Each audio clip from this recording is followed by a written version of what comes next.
The data we're going to look at are all published science, testing results, or public standards. At the bottom end of the radiation scale of what's called power density or signal strength is the minimum level at which cell phones will work, which was found to be 0.2 billionths of a microwatt per centimeter squared. Pine needles were found to age prematurely at 0.000027. At short-term exposures of 0.05, children aged 8 to 17 experienced headache, irritation, concentration difficulties, and behavioral problems. Point 1 is the Biobiology or Building Biology Guideline for extreme concern. 1.0 produced sperm DNA fragmentation and a decrease in sperm viability in vitro. Also at 1.0, the science shows the following bodily effects can occur: headaches, dizziness, fatigue, insomnia, chest pain, difficulty breathing, and indigestion. 2.5 saw altered calcium metabolism in heart muscle cells. 4.0, changes in the hippocampus affecting brain memory and learning. And at 6.0, DNA damage in cells. So, where are smart meters on this list? Electrical Power Institute in December 2010 measured a single Itron smart meter with pulses up to 7.93 microwatts per centimeter squared. Our own testing indicated approximately 8.0 with 1 meter. These tests are at a close distance, approximately 1 foot away from the meter, but an infant's crib could be just as close on the other side of the wall where the meter or bank of meters are installed. Even though there are all these known health effects at levels far lower, Switzerland, Liechtenstein, and Luxembourg see fit to set the standard at 9.5. And China, Poland, and Russia, 10.0. This is the same level at which behavior has been altered, producing reflexes of avoidance following 30-minute exposures. A room of 12 smart meters, very common and even a conservative number in an apartment building, tested at 19.8 microwatts per centimeter squared. This is hundreds of times higher than levels which clearly indicate harmful effects. So, how can utilities and governments get away with forcing these devices on everyone? This is how. In Canada and the US and several other civilized countries, the safety limit is set at 600 to 1,000 microwatts per centimeter squared. This so-called safety limit is literally tens of thousands of times higher than levels which are known to damage health, according to peer-reviewed published science. Faster, better, more reliable internet. That's the promise of 5G technology, but there is also the peril.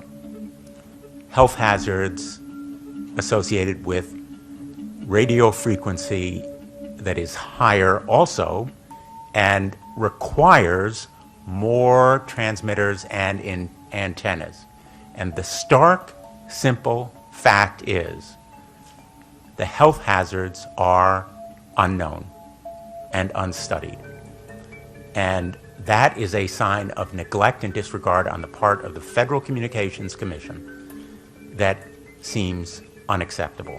There have been no answers so far. The FCC basically has said everything's fine, but in order to reach a conclusion about the health and safety of this new technology, we need facts. Mr. Chairman, thank you for having this hearing. 5G, as you well know, also uses higher frequency waves that don't travel as far and will rely on a network of hundreds of thousands, potentially millions of small cell sites. And the question then is, are there any health implications, any public safety implications to those additional sites that are likely to be located close to homes, schools, workplaces, and closer to the ground? Correct? Correct, Senator. Yes. So my question for you, particularly Mr. Gillen and Mr. Perry, how much money has the industry committed to supporting additional independent research? I stress independent research. Is that independent research ongoing? Has any been completed? Where can consumers look for it? And we're talking about research on the biological effects of this new technology. Thank you, Senator. I think, thank you for your focus on the issue. Safety is paramount, and as you alluded to, we rely on the expert agencies, we rely on the findings of the FDA and others as to the requirements to keep all of us safe. There are no industry-backed studies, to my knowledge right now. Happy to visit with you as to what opportunities you think there needs to be more studies, and we're always for more science. We also rely on what the scientists tell us. So essentially, the answer to my question, how much money? Zero. I can certainly follow up with you, Senator. To my knowledge, there's no active studies being backed by industry today. Anybody else know of industry commitments to back research, fund it, support it, to ascertain scientifically the health effect?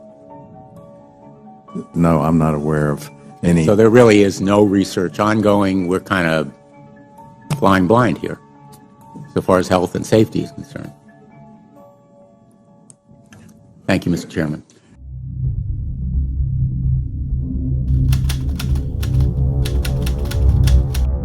You're a trained medical professional. Yes. We don't have one on the panel. What are we to make with of the American Cancer Society, for example, telling us there's no evidence of harmful product? Many of these organizations have conflicts of interest. Very briefly, if you can, what do you mean by conflict of interest? One of the first things that you teach residents is that you always have to look at the funding. There's a tremendous amount of sponsored research by people who are hired to do studies to find no effect. And that's plagued this field in a number of countries. The radio frequency radiation work that we did was supported by Motorola. The relationship was really very cordial and very stress-free, but only up until we started generating data. These folks were very, very upset and began to talk about how are they going to handle this, what sort of spin can we put on this, what can we expect from this, and from that point on the relationship changed. What we saw was that Motorola began to exert more and more control over the work, telling us what to do, telling us how to write abstracts, what to say in the abstracts, what to say in the papers, how to do the work. No, don't do this. Yes, do it this way. This was unacceptable. I had completed our study of DNA damage, and I submitted the final report to Motorola. They simply weren't willing to accept my interpretation of my study, my evaluation of my study, my knowledge of science at that point, and tried to urge me not to publish the study. So be straight with me. Is it true? It could be. No, well, come very, on, very no few scientific cases. proof There at was an all. unfortunate It's really a incident out in complicated Iowa. situation. Look, gentlemen, practice these words in front of the mirror. Although we are constantly exploring the subject, currently there is no direct evidence that links cell phone usage to brain cancer.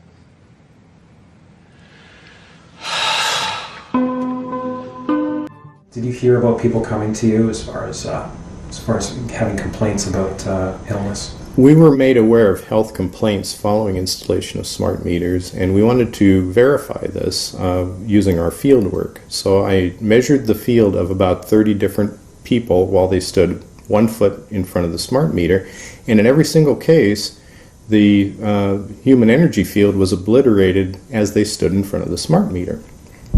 So in our first slides, what we see is normal cells, and the structure of the cells is intact and sound. This is what we would expect from a normal sample. So after 2 minutes of exposure in front of the smart meter at about 1 foot away, we see a totally different story. Sample 1, you can see a lot of degradation in the cells. The cell walls have been broken, and you see changes in the cells which are called mycoplasma. It shows a mutation to the cell. In the second sample, we see a different type of degradation to the cell membranes. You can see a corrugation here. This is called bottle cap formation, and it's known that this occurs due to oxidation or exposure to free radicals. So this third subject, when we did her sample, she had to be pulled away from the meter after 45 seconds because she complained about a increasingly severe headache. And here you see a phenomenon called rouleau, where the red blood cells are stacking up, which makes it very difficult for the blood to deliver oxygen to the tissues as they would be their normal function. Every single one of these is a degradation. Every single one of these shows a trauma to the blood cells, and that came from something, and the only variable was the smart meter. The good news in all this is the patient and the blood can return to normal once they have been removed from the influences of these stressors.